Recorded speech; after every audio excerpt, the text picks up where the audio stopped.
Senhor esteja convosco. Ele está no meio de nós. Proclamação do Evangelho de Jesus Cristo segundo a comunidade de São Lucas. Glória a vós, Senhor.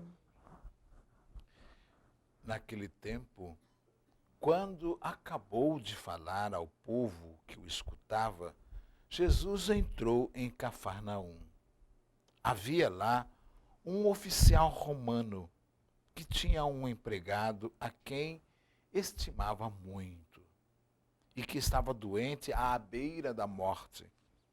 O oficial ouviu falar de Jesus e enviou alguns anciãos dos judeus para pedirem que Jesus viesse salvar o seu empregado. Chegando onde Jesus estava, pediram-lhe com insistência. O oficial merece que lhes faça este favor, porque ele estima o nosso povo. Ele até nos construiu uma sinagoga. Então Jesus pôs-se a caminho com eles. Porém, quando já estava perto da casa, o oficial mandou alguns amigos dizerem a Jesus: Senhor, não te incomodes, pois não sou digno de que entres em minha casa.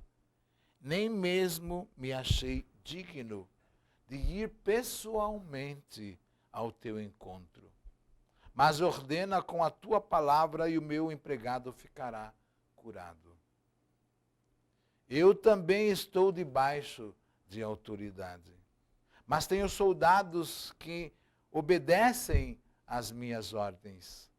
Se ordeno a um, vai, ele vai. Se a outro vem, ele vem. Ao meu empregado, faze isto, e ele faz. Ouvindo isso, Jesus ficou admirado. Virou-se para a multidão que o seguia e disse: Eu vos declaro que nem mesmo em Israel encontrei tamanha fé. Os mensageiros voltaram para a casa do oficial e encontraram o empregado em perfeita saúde. Palavra da salvação. Glória a vós, Senhor. Em nome do Pai e do Filho e do Espírito Santo. Amém. Amados irmãos e irmãs, benfazeja e a unidade. Deveríamos rezar e pedir essa grande bênção de Deus todos os dias em nossas orações. A falta da unidade gera perseguição e exclusão. E caracteriza uma atitude não cristã. A busca da unidade já estava no coração de Jesus, nosso Redentor. Quantas vezes Jesus quis, na sua ação, superar as divisões, superar o sexismo, superar a divisão entre pobres e ricos. Quantas vezes Jesus acolheu os pecadores, as pecadoras. Jesus é o mestre da unidade. E pediu, naquela oração tão bonita, para que sejamos um na fé, um na unidade, que todos sejam um. Hoje nós celebramos a vida destes dois grandes santos na igreja, que já lá no início da nossa religião, no início da nossa fé, por volta do século II, foram martirizados porque buscavam a unidade. Buscavam a unidade não só dentro da própria igreja, como também da igreja com o mundo. Porque sem uma leitura da unidade não existe missão. Não existe missão. Se o outro, aquele para o qual você vai levar a palavra não for visto como um igual, como um próximo, não haverá evangelização, mas sim imposição. Muitas vezes, infelizmente, a história da igreja se pautou, né, por essa fragilidade de não ver o outro como igual, né? E aí então a evangelização falhou. E já no início, esta questão da unidade foi fundamental. Porque os inimigos são muitos. E embora a gente pense que eles não estão organizados, embora a gente pense que eles estão dispersos, a própria maldade os une. Então, no início da igreja, no início da nossa fé, a perseguição se instalou exatamente porque Jesus foi trabalhar.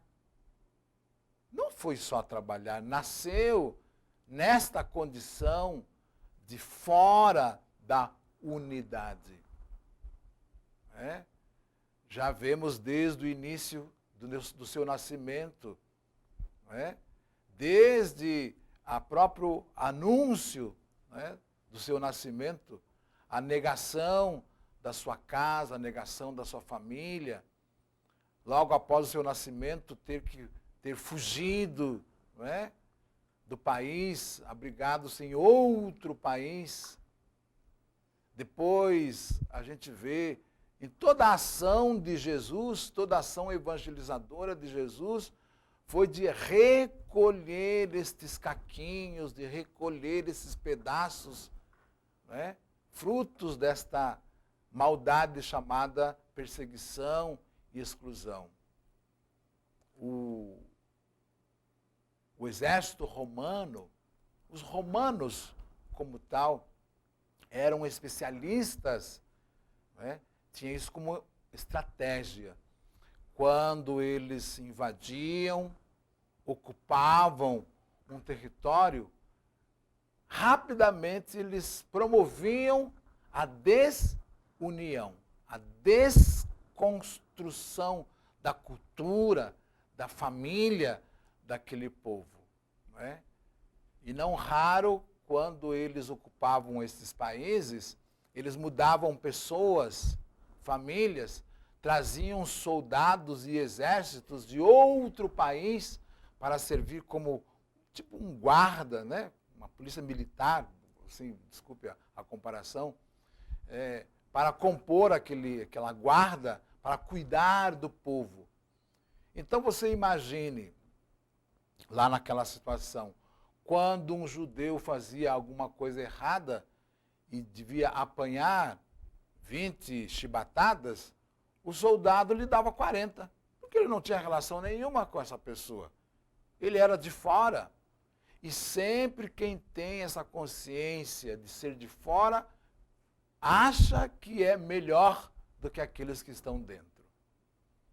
Então, a evangelização precisa tomar cuidado para respeitar esse próximo. Então, nós queremos fazer a nossa reverência a estes dois mártires. A gente pode dizer até proto-mártir, porque está lá ainda no 2º século, no comecinho da nossa religião, que buscaram a unidade da igreja. Em geral, nós olhamos para o próximo com um olhar de desprezo. O próximo que eu digo, não o próximo, o estrangeiro, o diferente, aquele que não pensa como nós, aquele que não age como nós, muitas vezes é tido como inimigo. O exército romano, uns 60 anos antes de Jesus nascer, ocupou a Palestina, ocupou lá o país de Jesus. Escravizou, marginalizou, excluiu excluiu e de forma assim muito maldosa usou a sabedoria de escolher entre as pessoas aqueles que podiam ser cooptados. Foi assim que a família Herodes entrou no governo da Palestina. Ali por volta do ano 40, antes de Jesus nascer, a dinastia dos Herodianos começaram a mandar na Palestina. Mas não mandavam de verdade. Quem mandava era um governo estrangeiro, lá em Roma. Por isso, aqui na Palestina, você tinha dois governos, você tinha três governos. O primeiro governo do Pôncio, daquele que fazia a ponte entre Roma e a Palestina. Um Pôncio. No tempo de Jesus, ele chamava-se Pilatos. Houveram muitos, existiram muitos. Depois você tinha um governo local que, na verdade, não governava, né? Administrava o país para os romanos, que era a família dos Herodianos. E depois você tinha o governo, terceira forma de governo, o governo da igreja, né? O governo da religião, o governo do templo. Herodes, de maneira muito sábia, na sua maldade, né? Ele era um grande admirador da cultura romana, né? E ele reformou o templo. Ao reformar o templo, ele criou as condições para que o templo fosse aquela falsidade ideológica, religiosa. Quem olhava de fora via o templo, mas a alma do templo era romana. A forma de viver a religião no tempo de Jesus era uma forma romana, porque mesmo reverenciando a Deus, todos aqueles que reverenciavam a Deus tinham que reverenciar o César, que estava lá fora. E o templo, de uma certa forma, construía essa religião falsa. Então, eu digo tudo isso para dizer assim que realmente os romanos eram pessoas detestáveis. Mas quem vê cara não vê coração. Meu irmão de sangue sempre dizia assim: a primeira impressão é a que engana. A gente tem o hábito de dizer assim, a primeira impressão é a que fica.